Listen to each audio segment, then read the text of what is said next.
Gracias, Señor. Gracias. Les invito a ir a la palabra. Muchas gracias al grupo. Al libro de los Hechos, capítulo 12, mirar los versos del 1 al 5, mientras usted busca esa escritura con calma ahí en su Biblia o en su teléfono o en su tableta. Le invitamos a los que nos escuchan a través de la radio o el internet, entra en el Facebook, en Cruzada Evangélica Misionera, y pueden poner su petición de oración, o al 787-720-4713 para que nos llame y nos dé su petición de oración. Nosotros vamos a estar orando por estas peticiones, por usted, por su vida, para que Dios le bendiga de manera poderosa. Libro de los Hechos, capítulo 12, versos del 1 al 5. Estamos trayendo una serie sobre lo que es el ayuno, la oración, el hablar con el Señor, cómo Dios contesta las oraciones. Y hoy nos toca hablar del poder de la oración, cómo se ejerce en grupo y cómo Dios contesta esa oración. Amén. Libro de los Hechos, capítulo 12. Una vez usted lo tenga, brevemente, en reverencia al Señor de la palabra y a la palabra del Señor, nos ponemos en pie. Dice así esta palabra en el libro de los Hechos, capítulo 12, verso 1 en adelante. En aquel mismo tiempo el rey Herodes echó mano a algunos de la iglesia para maltratarles, y mató a espada a Jacobo, hermano de Juan, y viendo que esto había agradado a los judíos, procedió a prender también a Pedro. Eran entonces los días de los panes sin levadura, y habiéndole tomado preso, le puso en la cárcel, entregándole a 4 grupos de 4 soldados cada uno, para que le custodiasen, y se proponía sacarle al pueblo después de la Pascua. Así que Pedro estaba custodiado en la cárcel, pero la iglesia hacía sin cesar oración a Dios por él. Y creo que es pertinente leer los otros versos, porque ahí hay una narración de cómo Dios contestó esa oración. Mira cómo dice el verso 6. Y cuando Herodes le iba a sacar, aquella misma noche estaba Pedro durmiendo entre 2 soldados, sujeto con 2 cadenas, y los guardas delante de la puerta custodiaban la cárcel. Y aquí que se presentó un ángel del Señor, y una luz resplandeció en la cárcel, y tocando a Pedro en el costado le despertó diciendo: levántate pronto. Y las cadenas se le cayeron de las manos. Le dijo el ángel: cíñete y átate las sandalias. Y lo hizo así. Y le dijo: envuélvete en tu manto y sígueme. Y saliendo le seguía, pero no sabía que era verdad lo que hacía el ángel, sino que pensaba que veía una visión. Habiendo pasado la primera y la segunda guardia, llegaron a la puerta de hierro que daba a la ciudad, la cual se les abrió por sí misma, y salidos pasaron una calle, y luego el ángel se apartó de él. Entonces Pedro, volviendo en sí, dijo: ahora entiendo que verdaderamente que el ángel del Señor, que el Señor ha enviado un ángel y me ha librado de la mano de Herodes y de todo lo que el pueblo de los judíos esperaba. Y habiendo considerado esto, llegó a casa de María, la madre de Juan, el que tenía por sobrenombre Marcos, donde muchos estaban reunidos orando. Cuando llamó Pedro a la puerta del patio, salió a escuchar una muchacha llamada Rode, la cual, cuando reconoció la voz de Pedro, de gozo no abrió la puerta, sino que corrió adentro y dio la nueva de que Pedro estaba en la puerta. Y ellos dijeron: estás loca. Pero ella aseguraba que era así. Entonces ellos decían: es su ángel. Mas Pedro persistía en llamar, y cuando abrieron le vieron, quedaron atónitos. Pero él, haciéndoles con la mano señal de que callasen, les contó cómo el Señor le había sacado de la cárcel y dijo: haced saber esto a Jacobo y a los hermanos. Y salió y se fue a otro lugar. Luego fue de día, hubo no poco alboroto entre los soldados sobre qué había sido de Pedro. Mas Herodes, habiéndole buscado sin hallarle, después de interrogar a los guardas, ordenó llevarlos a la muerte. Después descendió de Judea a Cesarea y se quedó allí. Señor, te adoramos, te damos gracias, bendecimos tu nombre, porque todo lo que respira en este lugar alaba y glorifica tu nombre. Te damos gracias, Dios, porque tú siempre escuchas la oración de tu pueblo. Te damos gracias, Dios, porque tú dices en tu palabra: clama a mí y yo te responderé. Te damos gracias, Señor, porque tú dices: me invocará y yo le responderé. Te doy la gloria y la gracia porque nos has dicho: pedid y se os dará, buscad y hallaréis, llamad y se os abrirá. Y tu pueblo cree, confía. Señor amado, descansa sobre tus promesas, tu obra poderosa en la cruz del Calvario. Y suplico que en esta hora esta palabra entre a lo más profundo de la mente y del corazón. que tu espíritu le dé vida, Dios, y reprende toda dejadez en esta hora y permítenos estar conectados contigo, en comunión contigo. Lleva cautivo todo pensamiento a la obediencia a ti. Y no importa cuál sea la preocupación y la crisis por la que podamos estar pasando, que en esta mañana tengamos esa convicción de confiar en ti como el Dios verdadero. Confirma esta bendición en este día con sanidades y milagros y prodigios. En el nombre poderoso de Jesús te damos gracias. Amén y amén. Se puede sentar. Qué tremenda experiencia esta. Les traigo una estampa donde dice este libro de los Hechos. Estoy hablando del Nuevo Testamento, no estoy hablando de un milagro que ocurrió en el Antiguo Testamento, sino que luego que nuestro Señor y Salvador Jesucristo ascendió y subió a los cielos y envió su Espíritu Santo y esta promesa poderosa de Pentecostés, empezaron a predicar la palabra. Y a mí siempre me llamó la atención de este texto, y no fue hasta que me estaba preparando para compartirles esta reflexión a ustedes, que cuando dice que el rey Herodes echa mano a algunos de la iglesia para maltratarlos, ¿verdad? Demuestra la persecución que había contra la iglesia, la cual todavía está en algunos sectores de este mundo, y una reunión como esta es ilegal en muchas naciones. Yo quiero que usted sepa eso. Ahorita daban gracias en la adoración por esta bendición de reunirnos, pero eso nos pone una carga bien grande. ¿Tú sabes por qué? No porque otros son perseguidos y nosotros podemos hacerlo, sino que tenemos un gran peso de gloria y de responsabilidad de adorar en esta mañana al Señor en nombre de toda una humanidad que necesita adorarle, y nosotros tenemos esta bendición de poder hacerlo. Y que usted esté aquí en esta mañana es un milagro de Dios, que Dios le permitió llegar a esta casa para poder adorar y bendecir su nombre. Y su adoración, aunque usted no lo pueda ver de otra manera, bendice otro pueblo, bendice otras naciones, rompe cadenas, rompe ligaduras de muerte y pudre los yugos opresores. Por eso es que el enemigo quiere cortar eso. Y entre las cosas que usó este hombre, ¿verdad? Este enviado de Roma que se llamaba Herodes, y echó mano a algunos de la iglesia y mató a espada a Jacobo, hermano de Juan. Este es uno de los primeros discípulos que es asesinado, pues viciosamente, porque ellos no hacían nada malo, no estaban haciendo ninguna otra cosa que no fuera predicar el Evangelio de Jesucristo, pero la prédica del Evangelio de Jesucristo molesta a mucha gente en medio de este tiempo, los incomoda, los confronta, y es como decía un grupo de personas: yo puedo hablar de cualquier un personaje, cualquier político, cualquier atleta, cualquier artista, y todo el mundo sabe algún detalle de ellos, pero hablar de ellos no nos pone en riesgo. Hablar de Madonna no pone en riesgo a ninguna mujer en esta casa. Hablar de Roberto Clemente tampoco. Pero cuando hablamos de Cristo, la cosa es diferente, porque hablar de Cristo confronta nuestra ética, confronta nuestra vida y confronta todo nuestro ser, ¿verdad? Y yo mirando esta experiencia, yo decía: Dios mío, necesitamos meternos en esta comunión contigo, porque de verdad que en medio de un tiempo tan difícil como el que estamos viviendo, todavía, aunque no hay persecución, hay gente que se persigue a sí mismo y tiene vergüenza de hablar del Evangelio del Señor. Por eso es que Pablo dice en Romanos: no me avergüenzo del Evangelio, porque es poder de Dios para salvación a todo aquel que cree. Pero tan pronto empezaron a atacar a uno y nadie gritó, tan pronto empezaron a atacar a otro, como que estos poderes se envalentonan para seguir arrinconando la iglesia. Y necesitamos iglesia en la calle en medio de este tiempo. Anoche estaba el ministerio Semillas de Amor en el barrio Borinquen de Cagua.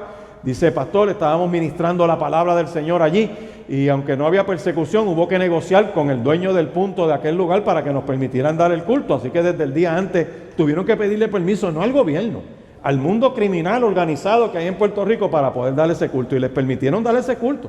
Y había un muchachito que estaba escuchando la palabra anoche, pero como que no quiso quedarse donde tenía que quedarse, que era en el culto, y estaba en una motorita para arriba y para abajo, para arriba y para abajo, para arriba y para abajo. Estuvo un rato escuchando el culto, pero se inquietó, alguna malicia lo sacó de allí, y en una calle más abajo lo mataron. Estaba el culto y lo mataron en una calle más abajo, y los muchachos decían: wow, este era su día de salvación, este era el día que tenía que estar recibiendo la palabra. Eso fue anoche, debe estar en las noticias hoy, ¿verdad? Ese pobre muchacho. Así que, y habían familiares de él en el culto anoche. ¿Por qué yo les traigo esto? Porque eso es una estampa de la realidad que estamos viviendo en esta tierra. Que quizás tú no ves una guerra o una cosa tan violenta como la tienen en otras naciones, pero Puerto Rico está en estado de guerra, estamos en estado de guerra, hay una matanza en las calles, para el que no lo sepa, estamos perdiendo mucha población, y se necesita una luz en medio de las tinieblas de este tiempo. Se necesita una luz que diga: mira, hay esperanza, y yo creo que Dios tiene poder para cambiar estos corazones, pero la persecución está. Y viendo, dice el verso 3, que esto le agradó a la prensa y le agradó a algunos cuantos, entonces dice, vamos a agarrar a Pedro. Y mire qué interesante, arrestan a Pedro. Empezaron a atacar a los líderes. En Hechos empezaron a atacar a gente como Esteban, lo mataron, que era de los que Dios usaba con poder y con gracia. Y no importa quién pierda, no importa quién perdamos, Dios va a seguir levantando gente, Dios va a seguir levantando otros. Pero ¿por qué le echan mano a Pedro? Y mire conmigo, por favor. Dice aquí, y habiéndole tomado preso, mire el verso 4, le puso en la cárcel, entregándole a 4 grupos de 4 soldados cada uno. ¿Cuántos son 4 grupos de 4 soldados? 4 por 4, 16, para que lo custodiasen. Dice, y se proponía sacarle al pueblo después de la Pascua. ¿Por qué todo ese marullo de gente para custodiar a Pedro? Él no sabía jiu-jitsu, ni karate, ni era de Misión Imposible, ni nada de eso. ¿Por qué? ¿Por qué ese marullo de gente encima de él? 4 grupos de 4 soldados y encadenados. Él no era un criminal peligroso, pero estaba encadenado. ¿Usted sabe por qué? Porque cuando aquí en este tiempo usted ve esas fugas en las cárceles de túneles con luces y millones de dólares de los narcotraficantes que necesitan todo eso, sobornar gente, estar años trabajando para sacar un tipo, Dios hace la cosa diferente. Vaya conmigo a Hechos capítulo 5, un momento, vaya a Hechos capítulo 5. Y en el capítulo 5, después que ellos ministran, en el capítulo 3 y sanan el cojo, en el capítulo 4, versos 1 y 2, dice, hablando ellos al pueblo, vinieron los sacerdotes con el jefe de la guarda del templo y los saduceos, resentidos que hablasen al pueblo. Estoy en el capítulo 4, verso 2. Sé que cita el 5, ya mismo voy a eso. Resentidos de que enseñasen al pueblo y anunciasen la resurrección de los muertos, verso 3. Les echaron mano, ¿y dónde los pusieron? En la cárcel hasta el día. O sea, arrestar a la gente por predicar era algo común en el libro de los Hechos.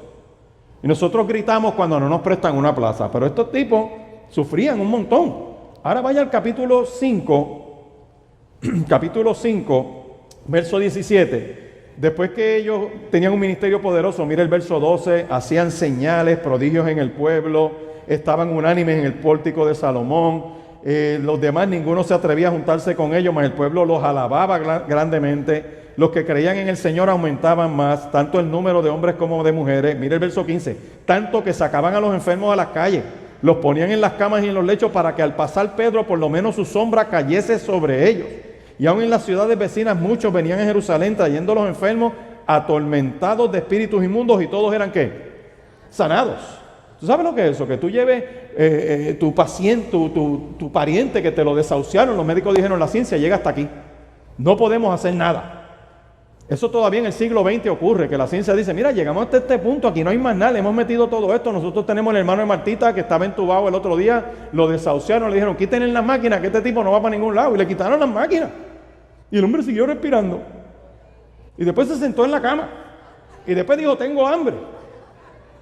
Y yo fui a verlo. En el momento que yo fui no tenía ninguna cosa puesta. Y el hombre sube y baja, sube y baja. Yo fui a ministrarle allí y le dije, tú tienes un día marcado, una hora señalada. Tú vas a partir de la faz de esta tierra y yo tengo que asegurarme como ministro del Evangelio que la decisión más importante que toma un ser humano en la tierra, tú la tomes. ¿Cuál es, pastor? Y yo le dije, ¿dónde tú vas a pasar la eternidad? Para que todo aquel que en él cree no se pierda, mas tenga vida eterna. Otra hermana desahuciada en un hospital llamado el Auxilio Mutuo, le dijeron a la familia, no hay más nada, este cáncer está regado por todos sitios, aquí no hay más nada que buscar, tiene una obstrucción de yo no sé dónde, no se puede alimentar, así que vamos a quitarle todo lo que tiene y mándenla para un hospicio, y se acabó el evento. Pero Dios tiene algo.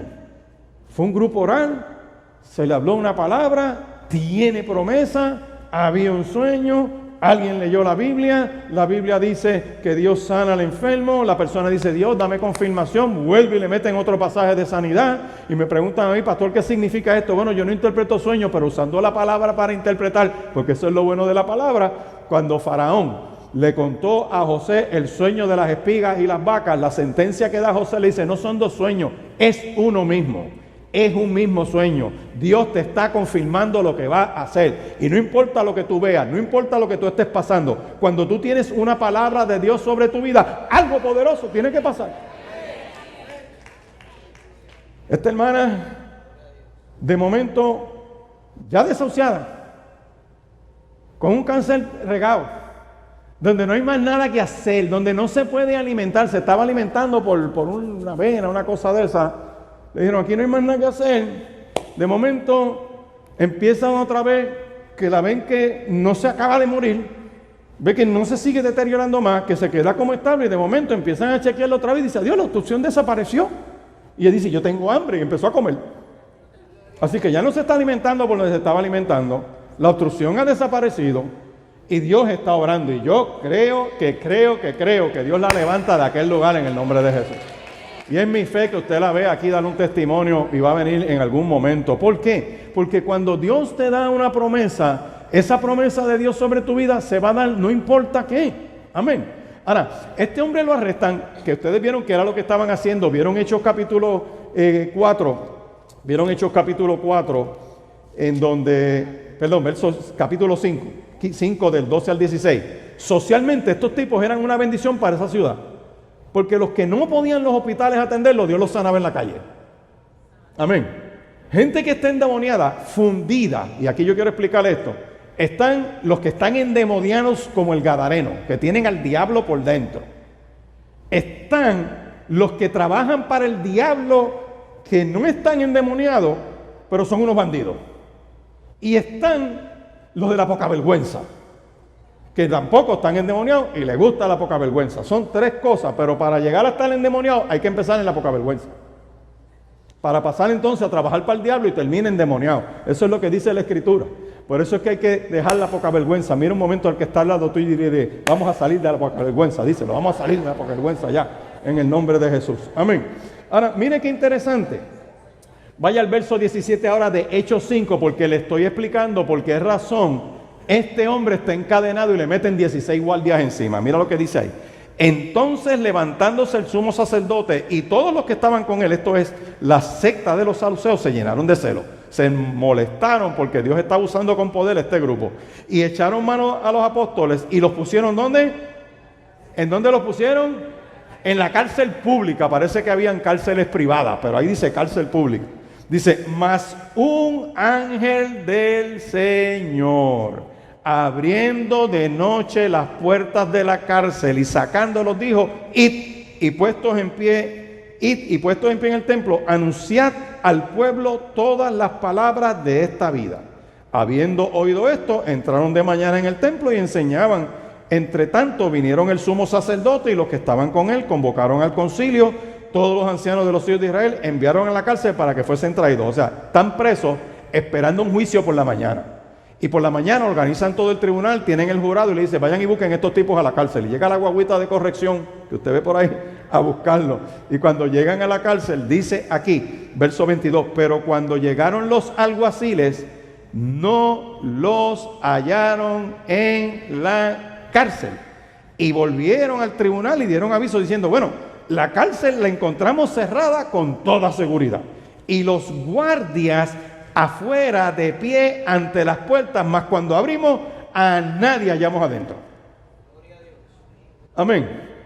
Entonces ellos sabían esto. Dice, cuando oyeron estas palabras, el sumo sacerdote y el jefe de la guarda del templo y los principales sacerdotes dudaban en qué vendría a parar todo aquello. Pero viniendo uno les dio la noticia, miren, los varones que ustedes pusieron en la cárcel están en el templo y enseñan al pueblo. Y el jefe de la guardia va con los alguaciles, los trae sin violencia porque temían ser apedreados por el pueblo. Sabían que eran de beneficio a la gente, no habían hecho nada malo. Así que cuando los van a buscar, pues los llevan al tribunal. ¿Qué sucede? ¿Por qué les traigo esta historia? Porque cuando le echan mano a Pedro, alguien le tuvo que decir a Herodes, y el tipo es un monstruo fugándose.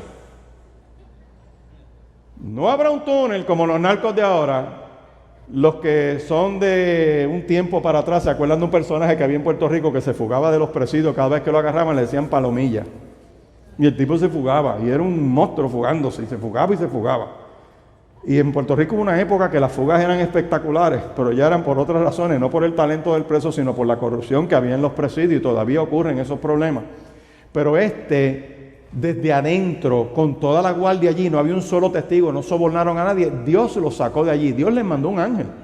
Y había una controversia entre saduceos y fariseos de si hay ángeles o no hay ángeles, y Dios, para humillarlos, le manda a los ángeles otra vez. Así que entonces Herodes, para asegurarse, ¿qué hace en el capítulo 12? le mete cadena, le mete el montón de guardia y dice, yo me quiero asegurar de que este tipo yo lo voy a matar mañana, porque lo iban a matar al día siguiente. Cuando tú miras la narración del texto, vaya conmigo ahí a Hechos capítulo 12 ahora, dice, verso 6, cuando Herodes le iba a sacar aquella misma noche, estaba Pedro durmiendo entre los soldados. Le iba a sacar aquella misma noche, Pedro está durmiendo entre los soldados, o sea, al día siguiente lo van a sacar, sujeto con 2 cadenas. Los guardas delante de la puerta la custodiaban la cárcel. ¿Y qué hace Dios? Dentro de toda esa seguridad, Dios tenía una promesa sobre Pedro. Lo van a matar al día siguiente.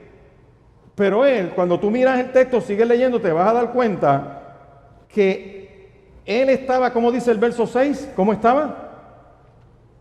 ¿Qué? Durmiendo. Mi pregunta para ti es, si a ti te fueran a matar en el día de mañana, es más, si tú supieras el día exacto en que te vas a morir, ¿qué tú harías? Por eso nadie sabe cuándo se va a morir. Dios nos quita esa carga. Nadie sabe cuándo se va a morir, ni del día ni la hora. Pero cuando nacemos, yo escuché un sermón de Eugenio Jiménez que dice, el día que tú naces, Dios te pone un reloj en el pecho, con un día, una hora, un minuto y un segundo. Ni antes, ni después. Y a este hombre le dicen, mañana te vamos a matar. Y está preso. Y le meten ese marullo de seguridad encima. ¿Tú estarías durmiendo? Por lo menos, ¿cuánto nos desvelamos? Mire, es sin que te van a matar al día siguiente y nos desvelamos. Y entra la ansiedad de alguna cosa que tú no sabes. Tú dices, ¿de dónde sale esto? Yo no sé lo que me está pasando. Y este hombre está durmiendo tranquilamente. Es que había una promesa de Dios sobre él. Yo quiero que usted sepa eso. Y Dios te ha dado promesas a ti que todavía tú no has visto. Hay palabras de Dios declaradas sobre ti que todavía tú no has vivido. Amén. Y yo quiero que tú vayas conmigo al capítulo 21 de Juan. Juan capítulo 21. Es bien poderoso este texto porque dice, capítulo 21, después que el Señor agarra a Pedro y le mete la terapia del Espíritu, porque él lo había negado 3 veces y 3 veces lo trabaja y le dice, me amas y me amas, ¿se acuerdan? Vaya aquí, en el verso 17 le dice, le dijo la tercera vez, Simón, hijo de Jonás, ¿me amas? Pedro se entristeció de que le dijera la tercera vez, ¿me amas? Y le respondió, Señor, tú lo sabes todo, tú sabes que te amo. Jesús le dijo, apacienta mis ovejas. Y aquí viene la promesa. Mira el verso 18, de cierto te digo, cuando eras más joven te ceñías e ibas donde querías, mas cuando ya seas, extenderás tus manos y te ceñirá otro y te llevará a donde no quieras. Es cuando tú llegas a una edad que te pones mayor. Y yo miro aquí, ninguno de ustedes se ha puesto mayor, porque todos están aquí. Pero usted se vistió, usted vino por voluntad propia. O sea, lo que quiero decir con este texto es que Dios le está diciendo, Cristo le está diciendo a Pedro, tú te vas a morir de viejo. Porque te va a morir viejo y otro te tiene que poner la ropa y te va a llevar a donde tú no quieras ir. Mire qué fácil es. ¿Es usted en su sano juicio cómo está? ¿Cuántos aquí han pasado por la experiencia que dice, vas en grupo, vas a comerte algo y yo quiero comerme esto? Yo te dice, ¿por qué no comes esto? Y todo el mundo opinando y terminas comiendo lo que otro dijo. ¿Cuánto les ha pasado eso? ¿Verdad que sí? ¿Cuánto les ha pasado eso? Pues aquí dice que ni siquiera puedes opinar. Que te van a llevar a donde tú no quieras. Así que si te van a llevar a donde tú no quieras en una edad como esa, implica que ni siquiera te quede esa capacidad. Así que, ¿qué edad tendría? Yo no sé cuál edad tendría. Lo que le están diciendo es, y vamos a seguir leyendo, le dice, verso 19, léalo conmigo. Esto dijo, dando a entender con qué muerte habría de glorificar a Dios, y dicho esto, añadió, sígueme. O sea, le está diciendo, tú te vas a morir de viejo. Y la explicación que da Juan explicando el texto es, mira, este se va a morir de viejo. Amén. Volviéndose Pedro, siga leyendo, vio que le seguía el discípulo a quien amaba a Jesús. Esto lo predicamos el otro domingo. El mismo que en la cena había recostado al lado de él, le había dicho, Señor, ¿quién es el que ha de entregar? Cuando Pedro lo vio, le dijo a Jesús, Señor, ¿y cómo se va a morir? ¿Y qué le contesta a Cristo? Si quiero que Él se quede vivo hasta que yo venga, ¿qué te importa a ti? Sígueme tú. Por lo tanto, cuando arrestan a Pedro en Hechos 12, ¿qué tiene él encima que Dios le ha dado? La promesa de que se va a morir de viejo. Por eso es importante que cuando el ángel llegue le dice, levántate. ¿Y qué le dice el ángel? ¿Alguien tiene una Biblia? ¿Qué dice? Cíñete. Tú solito puedes hacerlo, no te ha llegado el día todavía. Y yo no sé qué problema tú puedas estar viviendo, qué crisis puedas estar pasando. Yo lo que te pido es, repasa las promesas que Dios te ha dado, porque en medio de tu crisis, esa palabra cobra vida y se acrisola sobre ti. Por eso uno de los salmos dice que la palabra es escudo a los que confían. Si yo tengo esa promesa de Dios sobre mi vida, no importa lo que esté viviendo, no importa lo que me estén diciendo, esa palabra se convierte en escudo y me guarda.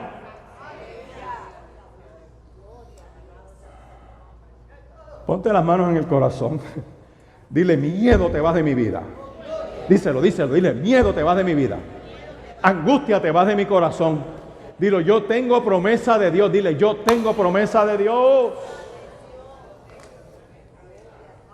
Dos cositas les quiero dar para que la añadan en su lista de oración. Hay dos textos, están en los Salmos 4 y 5 por ahí. Les voy a dar la asignación para que lo busquen, porque no está subiendo ese upload todavía al sistema en esta mañana, pero tienen la asignación, que dice que en paz me acostaré y asimismo dormiré, porque solo tu Señor me hace vivir confiado. Cuando tú vayas a dormir, léete ese salmo. Enséñaselo a tus nietos, a tus sobrinos, a tus hijos. Dile, hay una promesa de Dios cuando tú vayas a dormir. Cuando tú te duermes, tú te duermes. ¿Y cómo tú sabes que no te van a asaltar? ¿Que no va a entrar un rayo por una ventana y te va a matar? Yo no lo sé, pero hay una promesa de Dios ahí. Dice que el ángel de Jehová hace campamento alrededor de los que le temen y los defiende. Dios te tiene un ángel alrededor tuyo con una espada que te defiende. Tú puedes llegar a tu lugar de trabajo y Dios tiene ese ángel contigo ahí. Tú puedes ir a donde tú vayas y Dios tiene ese ángel que está al lado tuyo. Dios te está diciendo en esta mañana, con ese ejemplo de Pedro que dice el que lo va a matar, mañana lo sacamos y lo vamos a matar. ¿Y qué hace Dios? Dios hace lo que tenga que hacer. Y en este caso, ¿qué hace? Le repite la receta, vaya conmigo. Dice el ángel, le dice en el verso 8, cíñete y átate las sandalias. No solamente te ciñe, átate las sandalias. Él lo hizo así. Le dice, envuélvete en tu manto y sígueme. ¿Quién lo vistió? El ángel le dijo cómo hacerlo, pero ¿quién lo hizo? Él mismo. Entonces, saliendo le seguía. Pero no sabía que era verdad lo que hacía el ángel, sino que pensaba que veía una visión. Mire qué interesante eso. Dios se le manifiesta, él estaba durmiendo, le meten un cantazo, lo levantan, empieza a recibir las instrucciones, él empieza a actuar y todavía él cree que es una visión. Porque el acoso que tenía de lo que le iban a hacer era bien grande, pero Dios se está manifestando en él. Y Dios te está diciendo en esta mañana, confía, actúa en la palabra que yo he dado sobre ti. Se desata una bendición. Quizás no te envía un ángel así como tú lo ves, pero puede poner a alguien en tu camino que te resuelve el problema. ¿Cuántos aquí han tenido un día difícil que tú dices, ¿cómo yo voy a resolver? Y de momento Dios te pone ese día a alguien en el camino que de momento te dice, déjeme ver acá, yo quiero ayudarlo en esto, y empiezan a resolver las cosas. Me decía un hermano que, pastor, me estaba dando este testimonio, yo vengo con mi hijo que es militar. Venimos desde Fort, yo no sé dónde, por allá, por un estado de esto. Llegamos al aeropuerto y la muchacha de TSA que lo está atendiendo, la coge con el tipo y le mira la licencia y dice, no, esto no es suficiente, tiene que buscar otro documento. Y el tipo dice, mire, yo he viajado con este documento sin problema. Y se forma esa discusión y la señora ponérsela difícil. Entonces el hijo se identifica, yo soy militar, y dice, no, usted tampoco va a pasar. Y bueno, se puso difícil. Entonces hay alguien de lejos mirando lo que está pasando. Y tú, y este consejo te lo voy a dar, un consejo pastoral, no te pongas difícil en un aeropuerto. Tienes que ser humilde, aunque te monten cara de perro, aunque te traten como leña, tienen la autoridad para dejarte allí y pierdes el avión. Aunque te pongan cara de perro, tú pones cara de teléfono accesible. Y Dios tocó a otra persona que viene y mira los documentos y mira a la persona y le dijo, no hay problema, yo me los llevo, y se los lleva. Y le dice la persona dándome el testimonio, gracias a Dios que no se me subió lo de boricua. Porque ¿cuál es la reacción de nosotros? Mire, lea bien eso ahí. Usted no sabe leer. Usted pone con eso. ¿Cuántos le hubieran dicho eso por lo menos? Deja ver. Y dice el tipo, después que yo paso ese hard time, yo me doy cuenta que es que Dios tuvo misericordia de nosotros. Y yo, ¿por qué? Me dice, porque había un marullo de gente y ese tipo nos ha pasado por el lado. Ni los zapatos nos tuvimos que quitar y nos pidieron excusas. No importa lo que tú veas. No importa lo que te esté pasando, si hay una promesa de Dios sobre tu vida, esa promesa se va a cumplir. Lo que quiero decir con esto es que está la promesa, están las circunstancias, pero ¿qué le están diciendo a la iglesia? Vaya conmigo al verso 5, porque el verso 5 es bien clave. El verso 5 dice, mira, Pedro estaba custodiado en la cárcel, punto y coma, pero ¿qué? La iglesia, ¿quiénes son la iglesia? Nosotros los que estamos aquí, hacía sin qué, sin cesar oración a Dios por él. Y por eso es que le estamos dando duro a la iglesia, diciéndole en estos días, iglesia, hay promesa, hay circunstancias, pero la iglesia tiene que hacer una asignación. Pero la iglesia, Pedro está preso. ¿Qué hacía? ¿Lamentarse porque se le fabricaron un caso y se lo llevaron? No. Hacía sin cesar, ¿qué? Oración, ¿a quién? A Dios por él. Tu oración va dirigida a Dios. Cristo es el mediador en esa oración. El Espíritu Santo de Dios que habita en ti intercede con gemidos indecibles. Te lo digo más claro, aunque estés orando y estés divagando en tu mente, el Espíritu está conectado. Aunque en tu debilidad humana creas que Dios no te está oyendo, el Espíritu de Dios en ti está conectado. Por eso no pierdes el tiempo cuando estás orando, porque no depende de cómo yo me sienta. Es la obra de Cristo en la cruz del Calvario, en mi lugar y a mi favor. Por eso jóvenes, niños pueden orar para que Dios desate una sabiduría sobre sus padres, sobre sus hermanos. Señor, ahí está la situación. La iglesia, nosotros hacía sin cesar. Por eso le metimos esta campaña de 40 días. Y el domingo pasado lo dije, descubrí, se lo he compartido a unos ministros y me dicen, wow, a mí me pasó lo mismo que a ti, nunca lo había visto. Que Daniel, cuando lo agarran y le quieren cambiar la vida, él dice, yo me propongo en el corazón que no me voy a contaminar. Pruébame 10 días. 10 días. Y el tipo le dice, te voy a dar 10 días porque si te pones pálido me limpian a mí. Eso está en Daniel capítulo 1. Y dice que él se llevaba la comida del rey y le dejaba las legumbres. Que al cabo de los 10 días fueron a donde el jefe de los eunucos y el tipo dice, muchachos, ustedes se ven espectaculares. Y dice el texto que se llevaban la comida del rey por el resto de los 3 años. El ayuno parcial duró 3 años. ¿Usted sabía eso? Eso lo aprendimos el domingo pasado, porque el rey dice al final del tiempo que el rey había señalado, ¿qué pasó? El rey los llama a ver cómo estaban y se veían mejor y lo encontraron 10 veces más inteligente que los demás. El ayuno duró 10 años, pero entonces yo me pongo a discutir este sermón con Madeline en casa y descubrí otra cosa. ¿Usted cree que al final de los 3 años esos tipos le metieron mano a la comida del rey? ¡No!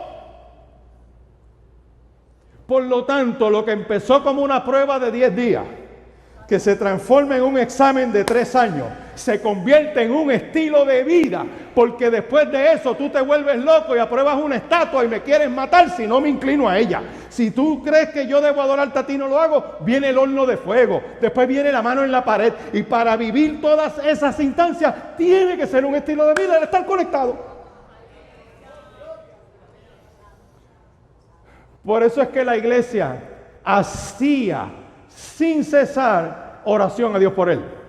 Yo le estoy proponiendo a la iglesia que nos metamos en esa experiencia de día a día, porque cada día trae su afán. Vas a ver unos milagros tan poderosos, tan poderosos, pero debemos tener el estilo de vida. Lo voy a decir ahora mirando para atrás. Aprendimos que eran como, si tengo una crisis me meto con Dios. Y después que pasa la crisis, estoy más o menos con Dios. ¿Es así o no es así? Quiero esto y me meto en una temporada para esto. Y Dios lo que nos está diciendo por la palabra a la iglesia, que para vivir el peregrinar que nos toca después de los primeros 75 años, para lo nuevo que Dios tiene para nosotros, tenemos que abandonar un montón de cosas que aprendimos y dejar guiarnos por Dios, porque el camino para donde vamos es nuevo, no lo conocemos y el único que lo sabe es Él, y no nos da un mapa, solamente nos da su palabra y que confiemos en Él. Por lo tanto, tenemos que revisar nuestro estilo de vida para andar en Él. La iglesia hacía sin cesar oración a Dios por Él. Convierte en un estilo de vida tu petición. No dejes de hacerla, es a Dios y es por Él, por algo específico. ¿Cuántos aquí tienen un antojo? Un antojo, no hablo de comida, no piensen eso, sáquese eso, eso es fácil, usted va y se lo compra. Estoy hablando de un antojo espiritual, que hay una señal que tú quieres ver, que hay alguien que tú quieres que se convierta, que hay alguien que tú quieres que Dios sane. La iglesia hacía sin cesar oración a Dios por Él. Habrá alguien en esta mañana que dice, pastor, esa palabra es para mí. Yo que estaba, tú sabes, más o menos en esto y ahora descubro que entender la palabra no es suficiente. Le voy a adelantar algo de otro sermón que viene por ahí. Los discípulos caminaron con Cristo, ¿cuánto tiempo? 3 años. Y sin embargo, al momento de arrestarlo, ¿qué hicieron? ¿Qué hicieron? A huir. Pero caminaron con Cristo. Señor, estamos contigo ahí. Pero no la de verdad. Jalaron a correr. Amén. Después que vino el derramamiento del Espíritu en Hechos 2, dejaron de correr. Y cuando le dijeron, te voy a matar y te voy a meter preso, dormían en la cárcel relax. Porque eran 2 cosas. Mientras caminaban con Cristo, tenían el conocimiento. Les faltaba convicción. Por eso es que Cristo dice, les conviene que yo me vaya. Porque antes, en los discípulos, Cristo estaba por fuera. Pero cuando viene el Espíritu a ellos, Cristo mora en ellos. 2 cosas, iglesia.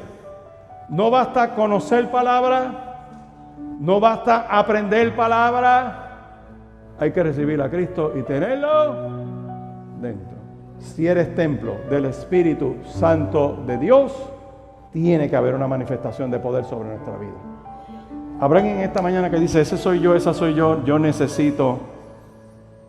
Si hay alguien que por primera vez en su vida, por primera vez dice, yo recibo a Cristo como mi Salvador, necesito el perdón de Dios, me quiero convertir a Él, quiero confiar en Él, quiero tener vida eterna, el Espíritu de Dios me da convicción de que necesito salvación.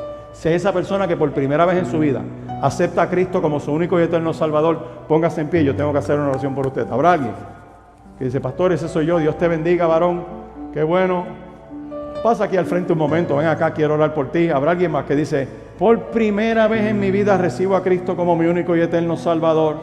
Necesito salvación, necesito el perdón de Dios, esa paz de Dios que sobrepasa mi entendimiento. Qué bueno, Dios te bendiga, Dios te bendiga.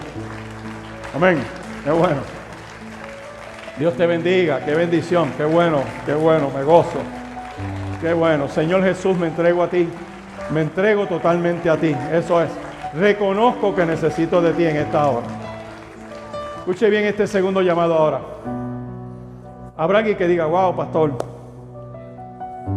yo había dudado, mis debilidades me tenían azotado, pero ahora sé que hay promesas sobre mi vida.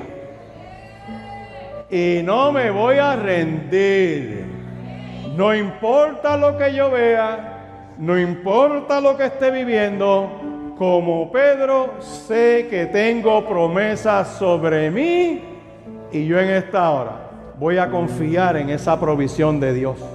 Dios enviará un ángel, Dios enviará a alguien, algo va a suceder, pero la palabra que Dios dio sobre tu vida se va a cumplir. Si hay esa persona que dice, pastor, yo estaba a ley de rendirme, pero en esta mañana dice, yo me levanto en el nombre de Jesús, yo no me rindo nada, yo tengo una promesa de Dios encima. Y aunque las cosas estén difíciles, aunque la cosa se haya puesto fuerte, yo sé que Dios va a cumplir su promesa, no importa lo que yo vea. Habrá alguien que dice, esto es para mí. Qué bueno, Dios te bendiga, Dios te bendiga, Dios te bendiga. Eso es. Oh, wow. Gloria a Dios. Gloria a Dios. Gloria a Dios. Pastor Joel, dirígelos en la oración de confesión de pecado. Y yo trabajo con los que están acá. Escúcheme bien. Póngase la mano en el corazón. Póngase la mano en el corazón. Dile, Señor, tú lo sabes todo. Díselo, Señor, tú lo sabes todo. Conoces mis miedos, mis debilidades, mis dudas, mi incapacidad y mi insuficiencia. Sabes, Dios, que te he fallado, pero tengo tu promesa, tu palabra, tu misericordia sobre mí, tu gracia maravillosa. Por tanto, en esta hora reconozco que tu promesa sobre mí se cumplirá. Por tanto, renuévame las fuerzas, la fe y la confianza, que tu Espíritu Santo que mora en mí me mantenga en la convicción de que se cumplirá tu palabra. Sea hecho este milagro en el nombre que es sobre todo nombre, en el nombre de Jesús. Amén, amén y amén.